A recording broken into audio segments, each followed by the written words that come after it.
Hello friend, Radhe Krishna. आप लोग कैसे हैं? आई होप आप लोग अच्छे होंगे, स्वस्थ होंगे, मस्त होंगे। मनोरम ब्लॉग में आप सभी लोगों का स्वागत है। तो फ्रेंड, आज हम कुछ ऐसी बात करेंगे जिससे आपको अच्छा भी लगेगा और आप लोग हमारी बातों का यकीन भी करेंगे और हम जो कहते हैं सही कहते हैं। आज हम कुछ भक्ति भाव और एक ऐसा टॉपिक लाए हुए हैं जिससे आप लोग सुनिएगा और एंड तक ज़रूर देखिएगा। हमारे वीडियो को सपोर्ट करिएगा, लाइक और सब्सक्राइब जरूर करिएगा।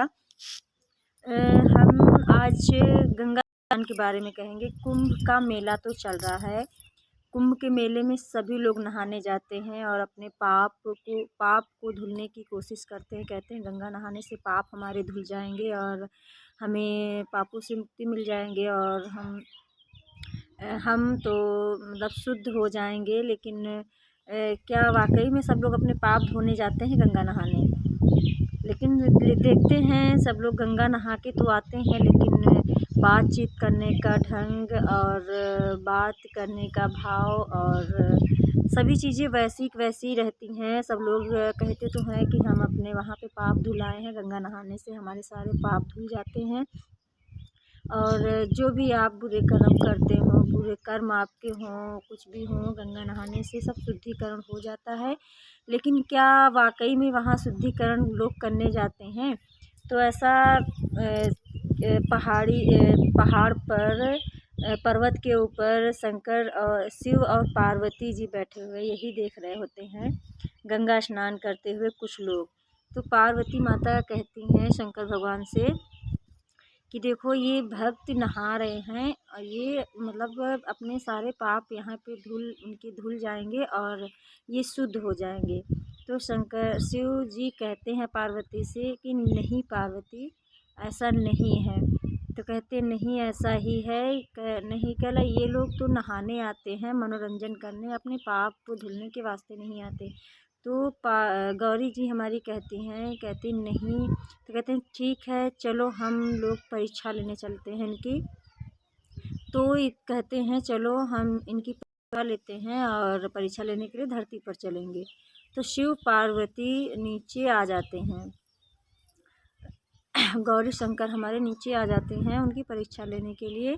और वो मतलब रूप धारण करते हैं, दरिद्री बन के आते हैं और बहुत ही मतलब जैसे कहते हैं नहीं, बहुत ही गरीब दरिद्री और कोढ़ी वगैरह कुछ ऐसा मतलब होते हैं। नहीं, भगवान हमेशा वैसे ही रूप में आते हैं ताकि भक्त हमारे पहचान न सकें।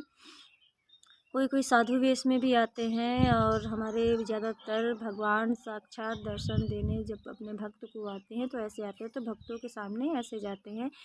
तो वो भी गंगा स्नान करने लगते हैं और गंगा स्नान करते वक्त वो डूबने लगते हैं। तो हमारी गौरी माता यानी कि वो भी साधारण वेश में थी उन पति पत्नी के रूप में। तो वो चिल्लाने लगी कि अरे कोई मेरे पति को बचाओ, मेरा पति डूब रहा है। अरे कोई मेरे पति को बचाओ, मेरे पति डूब रहे हैं। तो वहाँ जितने भी लोग नहा रहे थे, जिनके बारे में गौरा जी हमारी कह रही थी कि ये नहा के शुद्धिकरण इनको हो गया, शुद्ध हो गए हमारे भक्त, बहुत ही मतलब सच्चे भक्त हैं। तो वो सभी लोग आगे बढ़े तो उनको पकड़ने लगे। तो गौरी जी ने कहा एक शर्त पे मेरे पति को बचाना। जिसने भी पूर्ण जन्म में कोई बुरे कर्म ना किया हो और इसी जन्म में जिसने भी कोई पाप ना किया हो, बुरे कर्म ना किए हो, वही मेरे पति को निकालेगा, बचाएगा, वरना मेरे पति को हाथ नहीं लगाएगा। अगर जिसने भी पाप कर्म किए होंगे तो मेरे पति को छुएगा तो भस्म हो जाएगा।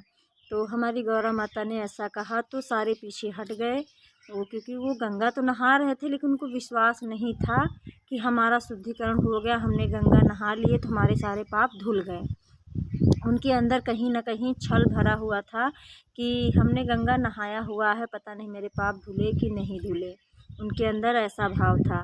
तो हमारी शंकर जी ने बस यही परीक्षा लेने के लिए धरती पर आए थे और गंगा में डूबने का नाटक कर रहे थे। तो गौरा जी ने हमारी यही कहा कि जो पाप ना किया हो, जो कोई भी बुरे कर्म ना किए हो, वही मेरे पति को हाथ लगा सकता है, वरना भस्म हो जाएगा, और जो पाप ना किया हो वो भस्म नहीं होगा।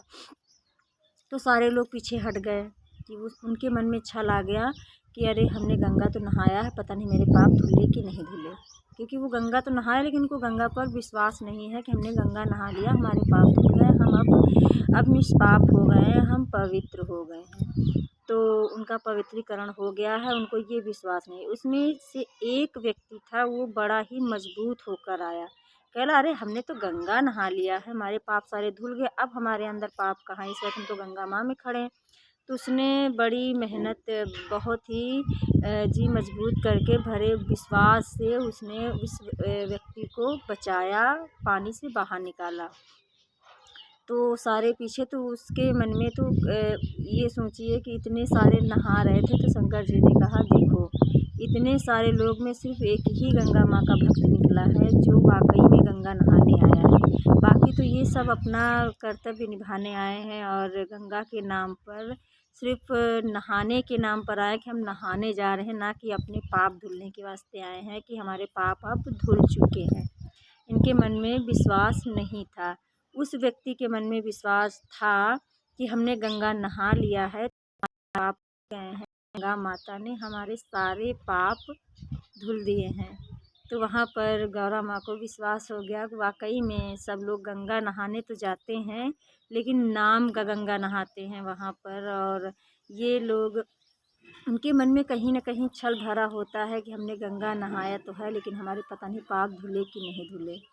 तो हमारे इस तरह के लोग गंगा नहाने, कुंभ का मेला, महाकुंभ इतना ज़्यादा, कुंभ सब लोग नहाने जा रहे हैं, कुंभ का मेला, तो वहाँ सभी लोग इसी प्रकार होंगे। बहुत लोग गंगा नहाने जाते होंगे कि हमारे पाप धुल रहे हैं, बहुत लोग तो नहाने जाते होंगे कि वहाँ पर हमारे साधु संत, बड़े बड़े महात्मा आएंगे, तो उनके मात्र एक दर्शन से हमारे पाप कट जाते हैं। तो आप लोग सभी लोग जाइए, कुंभ का मेला नहा लें। हम तो जाना चाहते हैं, लेकिन देखो हमारे कुंभ नहाने में हमारे तीनों गंगा मैया, गंगा जमुना सरस्वती मैया हमको कब बुलाती हैं संगम नहाने। तो अब मैं इतना ही कहना चाहूँगी कि आप लोगों को कैसा लगा, आप लोग कमेंट में ज़रूर बताइएगा कि मेरी ये स्टोरी कैसी लगी। हमने भी सुनी हुई स्टोरी है, तो जो हमें समझ आया, हमने कहा कहीं भी भूल चूक हुई हो तो हमें क्षमा करिएगा। तो अभी के लिए बाय बाय, राधे राधे।